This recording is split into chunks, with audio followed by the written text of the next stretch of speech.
There's a pattern in history that has destroyed two major commodity markets in the last 45 years. And right now, in 2025, the London Bullion Market Association is following that exact same pattern, stage by stage, default by default. In March 1980, the Hunt brothers demanded physical delivery of 150 million ounces of silver.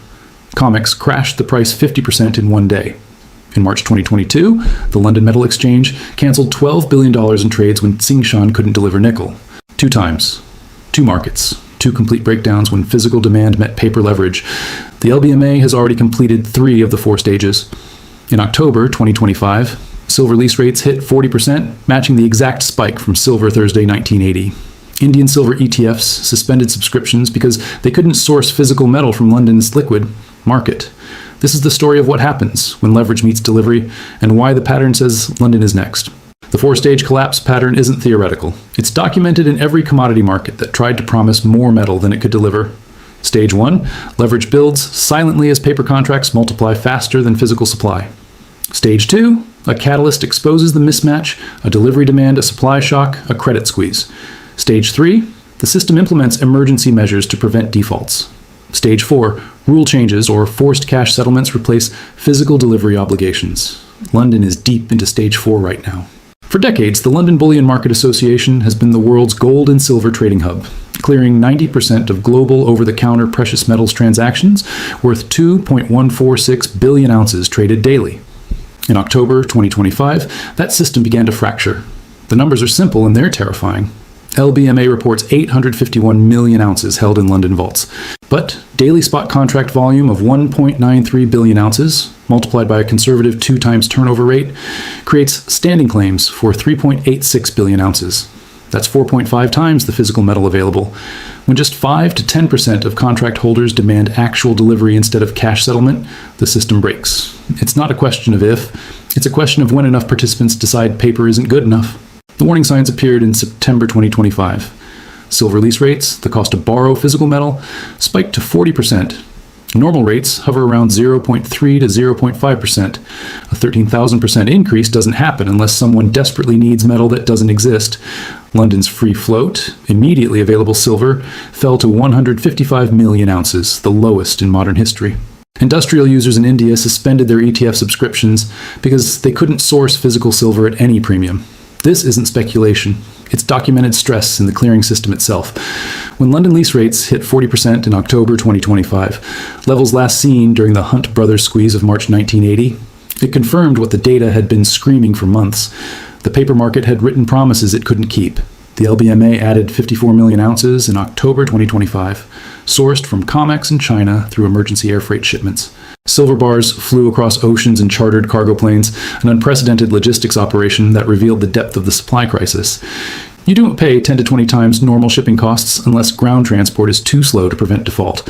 Those flights were crisis management, not routine inventory balancing. But this pattern isn't new. It's happened before, twice. And both times the exchanges chose the same solution. Protect the system, sacrifice the contract holders. The Hunt brothers in 1980 proved that physical demand breaks paper systems. The London Metal Exchange in 2022 proved that exchanges will cancel trades to prevent member defaults. The pattern was established 45 years ago. It was confirmed 3 years ago.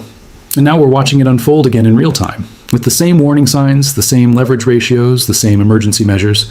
History doesn't repeat, but it sure as hell rhymes. The Hunt brothers didn't crash the silver market because they were greedy. They crashed it because they did exactly what today's investors are being told not to do. They demanded physical delivery.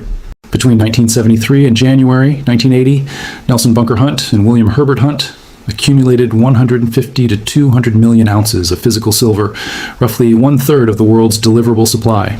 They didn't trade paper. They took delivery of every ounce, shipping bullion to Swiss vaults in 3 chartered Boeing 707s. The price went from $6 per ounce in early 1979 to $48.70 on January 18, 1980. The system panicked. On January 7, 1980, COMEX introduced Silver Rule 7, eliminating margin purchases and requiring 100% cash for new silver contracts. Federal Reserve Chairman Paul Volcker quietly instructed banks to stop lending to precious metals speculators. Credit vanished overnight. The Hunts, leveraged on borrowed money, faced cascading margin calls they couldn't meet. On March 25, 1980, Botch Group demanded $100 million in collateral. The brothers defaulted. On March 27th, Silver Thursday, silver collapsed from $21.62 to $10.80 in a single day. A 50% crash. $7 billion in paper wealth became a $1.7 billion debt. But here's what matters. The Hunts controlled actual silver. The system didn't fail because of manipulation. It failed because physical demand exceeded the paper promises. When delivery obligations met reality, the paper collapsed. The aftermath was systemic. Banks provided $1.1 billion in emergency credit to prevent broker defaults that threatened the broader economy. The Hunts were convicted of market manipulation, fined $134 million, banned from commodity trading, and declared bankruptcy in 1988. The lesson wasn't that corners fail. The lesson was that commodity markets run on leverage ratios that only work when no one asks for delivery. The Hunts proved that physical demand breaks paper systems. The ratio in 1980, roughly 3 to 1 paper to physical. Today's LBMA ratio, 4.5 to 1. The pattern was clear 45 years ago, and it repeated.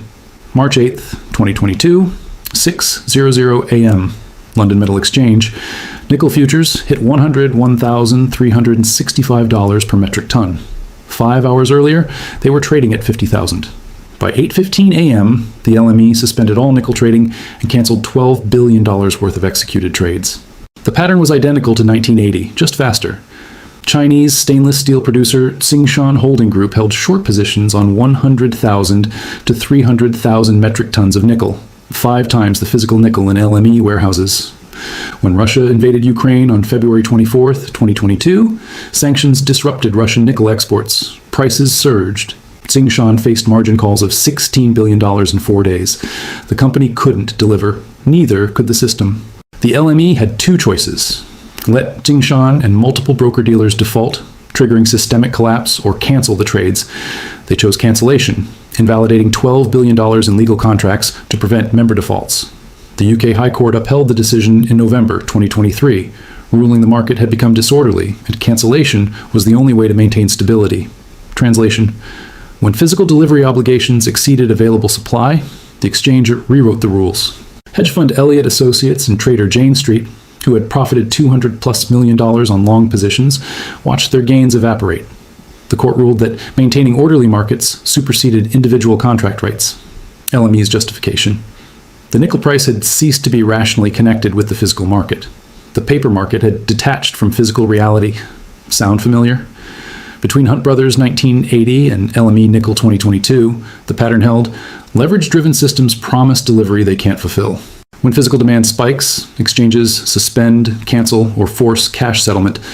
The 42-year gap between crises proved the pattern wasn't solved, it was dormant. Now we're in the 3rd iteration. And it's silver again. The LBMA is doing exactly what COMEX did in 1980 and what LME did in 2022, pretending the numbers work. But the supply deficit is real.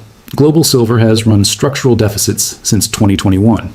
The Silver Institute confirms 265 million ounces short in 2024 alone. Cumulative deficits 2021 through 2025, nearly 800 million ounces. That's not a forecast. That's reported consumption exceeding production.